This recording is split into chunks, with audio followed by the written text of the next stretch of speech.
যদি আমি সূক্ষ্ম বিচার না পাই জুনিয়র সাকিব আমি বাইরে লাগাবো।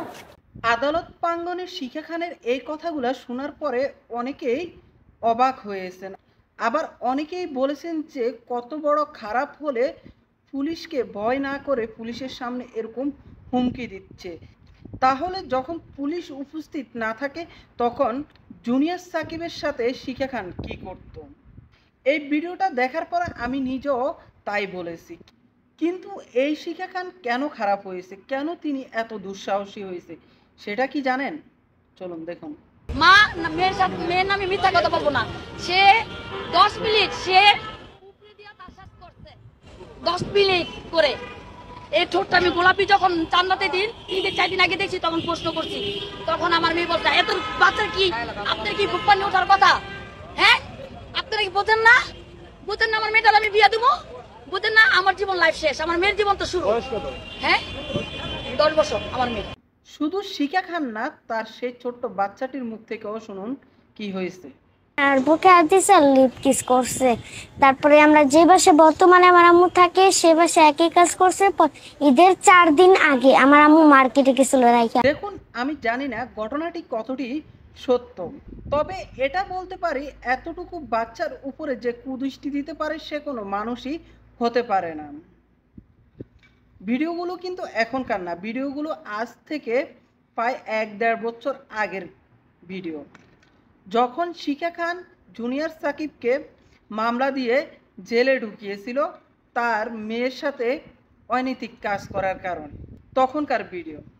কিন্তু কথা হচ্ছে যে যেই ছেলে তার মেয়ের দিকে, এত ছোট্ট একটা মেয়ের দিকে এরকম নজরে তাকিয়েছে, সেই ছেলেটিকে কেন আবার জেল থেকে বের করে শিখা খান তার সাথে আবারও সংসার করতেছিল? প্রশ্নটা আপনাদের কাছে রয়ে গেল। আমি এখানে কে সত্য কে মিথ্যা এটা যাচাই করতে আসছি না, জাস্ট ভিডিওগুলো আপনাদের কাছে তুলে ধরেছি।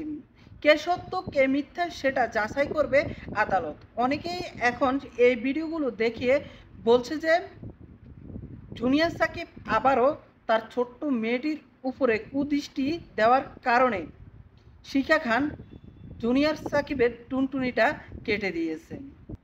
তো এই বিষয় নিয়ে দেখলাম আমাদের জুনিয়র মিশা সওদাগরও কিছু কথা বলেছেন।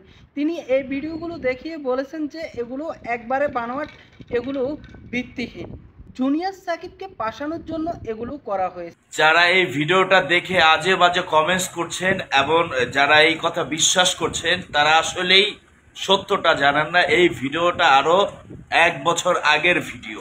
এই ভিডিওটার সাথে কিন্তু ওর ঘটনার কোনো মিল নাই। হ্যাঁ, এই ভিডিওটা আরো বহুত আগের ভিডিও।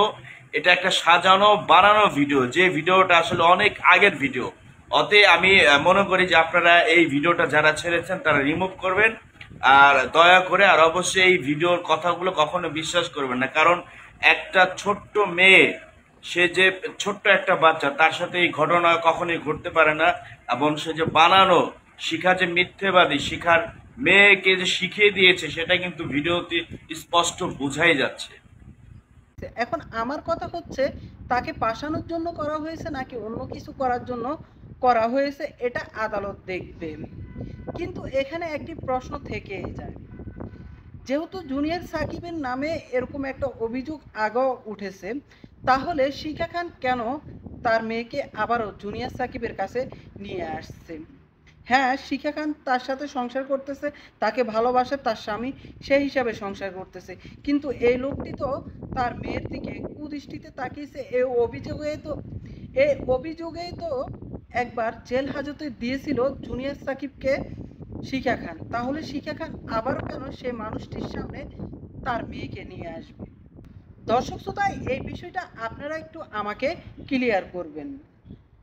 যাই হোক, সে অপরাধ করেছে, তাকে অপরাধের শাস্তি আদালত দিবে, আইন দিবে। কিন্তু আইন যে আপনি হাতে তুলে নেবেন, এভাবে একজন মানুষকে সারা জীবনের মতো অচল করে দিবেন, একটি পুরুষ মানুষের গুরুত্বপূর্ণ একটি অঙ্গকে আপনি তার শরীর থেকে আলাদা করে দিবেন, এটা মোটেও কেউ সমর্থন করে না।